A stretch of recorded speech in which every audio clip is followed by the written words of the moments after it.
Well, it finally happened. I finished Hollow Knight, which is really exciting because it was at the very cusp of Silksong. I have to say, I think Hollow Knight makes a very strong case for why we should revisit video games. I think revisiting video games as you change and grow as a person is really important. Not every game will be able to grow with you, but I really firmly believe that Hollow Knight is a prime example of a game that no matter where you are in your life, whether you've played it when you're 15 or played it when you're 27 or 30 or 38, in my case almost, the game changes. And I've also changed as a gamer. And so it's really interesting to revisit something like this. Now, granted, I played it with a wonderful chat and they helped me out quite a bit, but the truth of the matter is that when I played it in 2018 for the first time, I got the bad ending. I kind of did the Dreamers and moved on, right? But there is something to be said. Now, I understand that everyone and their mother has been playing this game as Silksong, but the time of filming this is around the bend, right? So we're like one day away, you know? However, there is something to be said for revisiting a video game as an adult or as an older person or a younger person or whatever, and allowing it to really seep into your bones and allowing yourself to really experience the game from start to finish in the, the fullest way possible. Hollow Knight is amazing because like any Metroidvania, the more you do, the more you are rewarded. And there is something so incredibly charming about this art style where, yes, it is bleak. Yes, it is broken. Yes, it is, a messed up world. And yet there are these little glimmers that Team Cherry has delivered on that are full of joy and full of playfulness. The way that the denizens of Dirtmouth or City of Tears speak to you, it's hard to deny how charming it is. My favorite NPC, the lady in the resting grounds, probably my favorite NPC. They all have their unique charm that makes them extremely memorable. When it comes to the music, I think that Christopher Larkin did such a great job in setting the stage, setting the scene for this bleak world. Now, I would tell you that in Hollow Knight in general, I would say that the vast majority of tracks, aside from probably a select few, really, really, really deserve to be played and experienced within the context. Now, we can listen to the music outside of the context and vibe with it, try to connect our, feelings to it, what have you. But there's something about that music connecting specifically to the game that just works unbelievably well.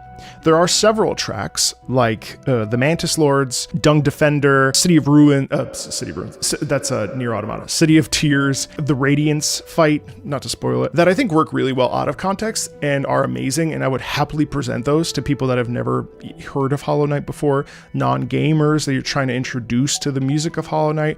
I think those themes are exceptional. A lot of the other tracks, though, fall into this category that's very interesting to me, and this was a discussion I saw over on Twitter, for better or for worse, or X, where the complaint was that there wasn't a lot of melodic movement. And it's not the case that there's no melodic movement, but I think the case here is that atmosphere is the predominant purpose of the music at play here. It's not ambient, because it is melodic in its nature, but it also isn't necessarily earwormy or something that you can catch on to and attach yourself to, and it kind of lingers in your subconscious. Now, the tracks that I mentioned are the tracks that I'm still thinking about, especially Mantis Lords being the biggest and most exciting highlight, because at that point everything's been kind of easy, and then you get to the Mantis Lords, not only are you getting the rhythm of the fight, but also the music of the fight. Very Baroque harpsichord. It's delicious. It's a perfect example of a piece of music that would have been around in Handel's time period, in Bach's time period. And I think it's such a triumph for Christopher Larkin. And I think what I'm really excited about is budget. I'm really excited for Silksong now, because we know what Christopher Larkin can do with the tools that he's been given. What will Silksong sound like?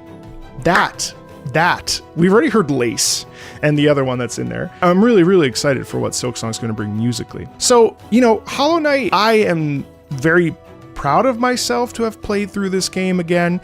I really think it makes for a case of you can't just play a game once and be like, okay, it was good, or it was okay. Revisiting a game, playing it again, it was just great. From start to finish. I had such a good time with this game. And I think it really speaks to the artistic value of video games as a medium. I mean, Hollow Knight is an an artistic masterpiece.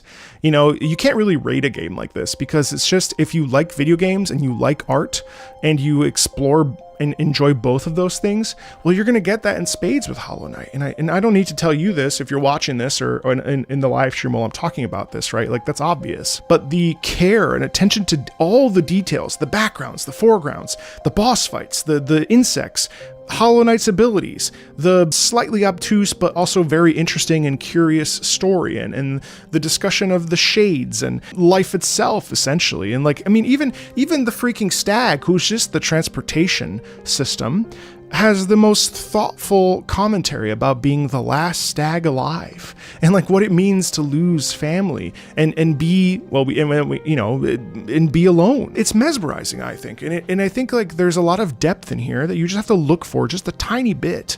And it really delivers on so much of what makes, I think, video games more than just games, but also art.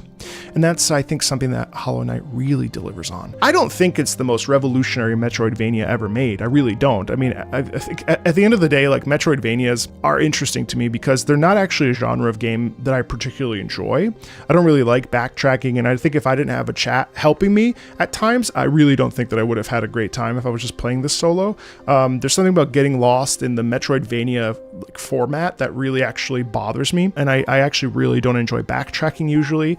And I will say that my biggest complaint for Hollow Knight was just the fact that I wish that fast travel was much more available. But of course, there are ways to mitigate that with the Dream Nail, and of course the stagways and all that other stuff. So it's kind of a neither here nor there discussion point. But yeah, overall, I really just had such a good time with this. I feel really, really happy that I played it again. I feel like I misjudged it when I played it in 2018. I thought it was like okay in 2018, and I actually think it's great. I think it's a great piece of video game media. If you've never played Hollow Knight and you've watched this video, you probably should. You should certainly play this and then play Silksong, or play Silksong first and then go back and play Hollow Knight. There's really, I don't think there's any difference, but maybe this has inspired you to pick it up yourself. But if you've played it already and you're kind of like, that's fine, maybe try it again, because it's definitely one of those games that really deserves to be played through twice or more, depending on who you are. So yeah, I had a great time with this. Thanks for watching.